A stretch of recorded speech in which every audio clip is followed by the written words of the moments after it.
Halo, selamat datang lagi. Kembali lagi bersama saya Resta Wijaya Putra. Dan kali ini kita akan membahas tentang pangan tradisional Bali. Langsung saja.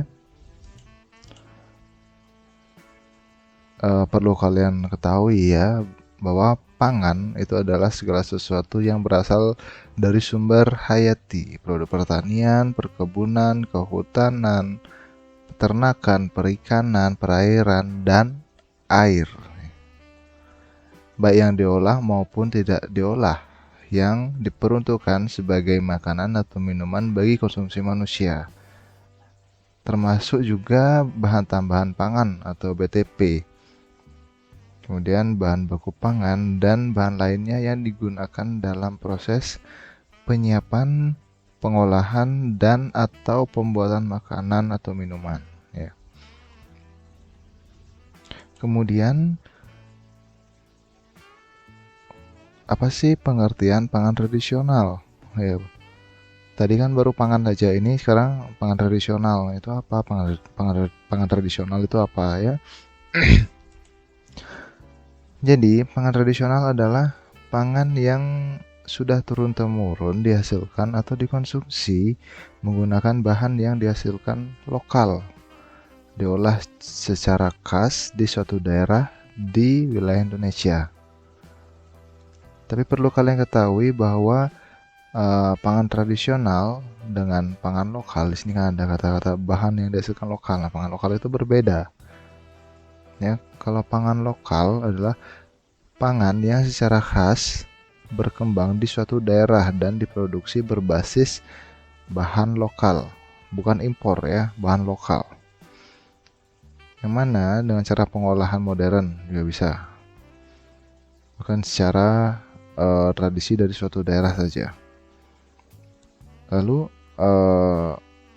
untuk pangan tradisional Bali itu apa?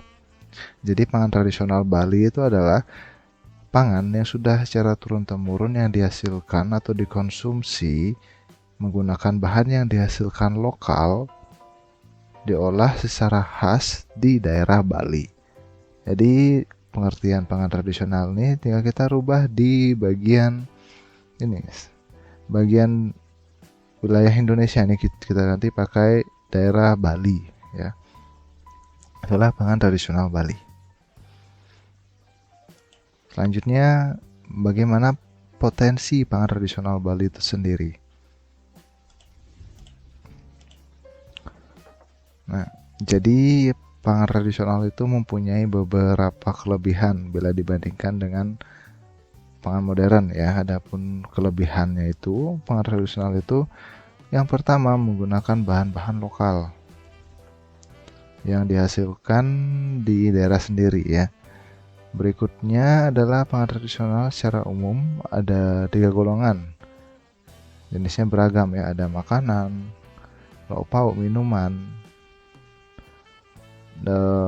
Jadi hal tersebut ya, karena dibagi jadi 3 golongan tuh, jadi dari masing-masing golongan itu banyak ada contoh-contoh masing-masing ini lagi untuk pangan tradisional. Misalnya makanan itu kalau di Bali ada babi guling, ada betutu itu, dan masih banyak lagi gitu. Selanjutnya kandungan zat gizinya dari pangan tradisional itu bervariasi. Kenapa bervariasi? Karena jenisnya pun beragam. Selanjutnya harganya murah.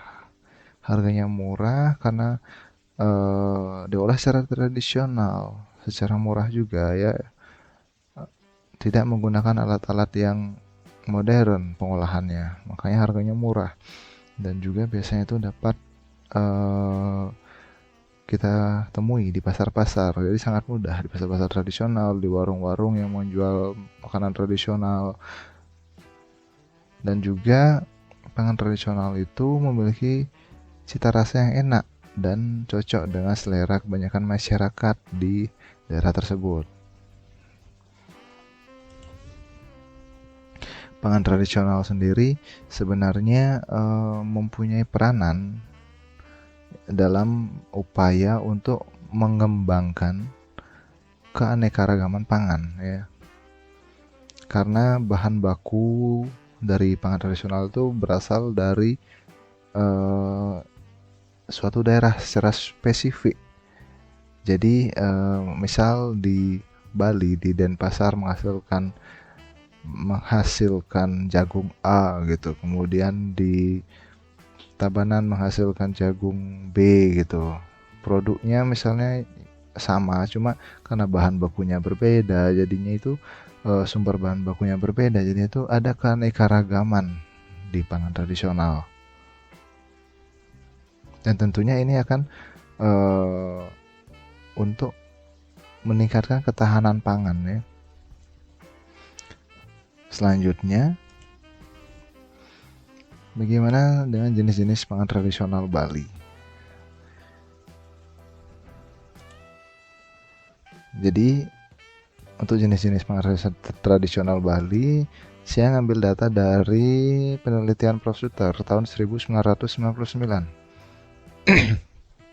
Yang mana hasil surveinya itu ditemukan makanan pangan tradisional Bali itu terdapat 528 jenis dengan rincian makanan dan lauk pauk sebanyak 281, camilan 174, dan minuman 73 jenis.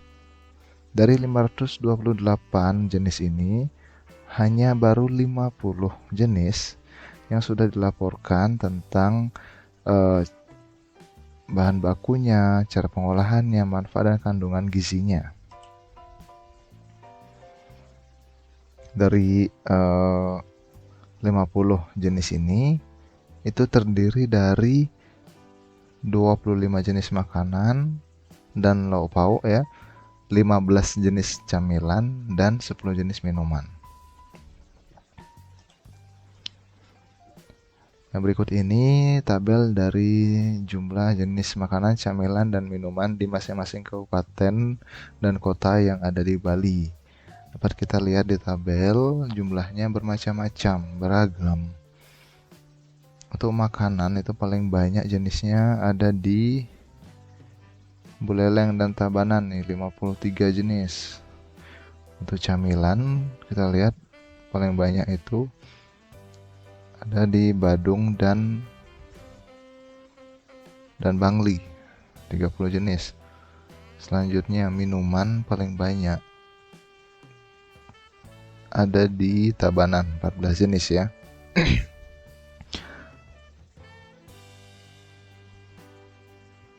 Selanjutnya ini adalah contoh-contoh dari pangan tradisional Bali ya. Ada ini yang sebelah kiri ini minuman loloh cem-cem, kemudian sebelah kanan tipat belayak, bawahnya ada camilan ya, lakla, dan di pojok yang bawah ini ada ayam betutu. Nah, ayam betutu ini biasanya digemari oleh wisatawan asing, dan rumah makannya atau restorannya sudah tersebar di seluruh Bali.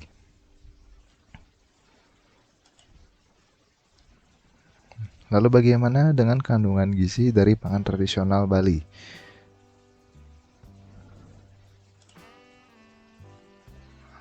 Ini kalian dapat melihat data ini. Ada makanan, camilan, dan minuman.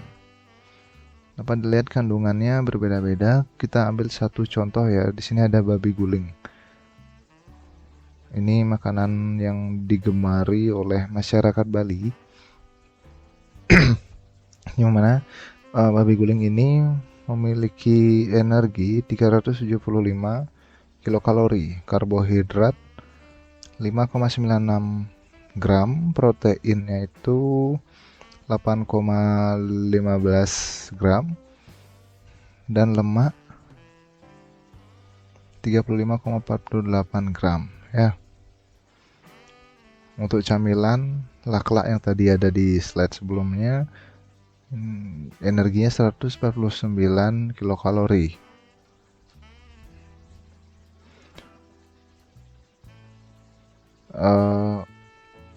Perlu kalian ketahui ya Ju, bahwa kandungan gizi ini dapat berubah ya, karena tiap daerah memiliki ciri khas masing-masing seperti saya yang bilang tadi. Nah, ini akan saya jelaskan ya, perbandingan data tahun 1999 yang tadi dengan ini data tahun 2013.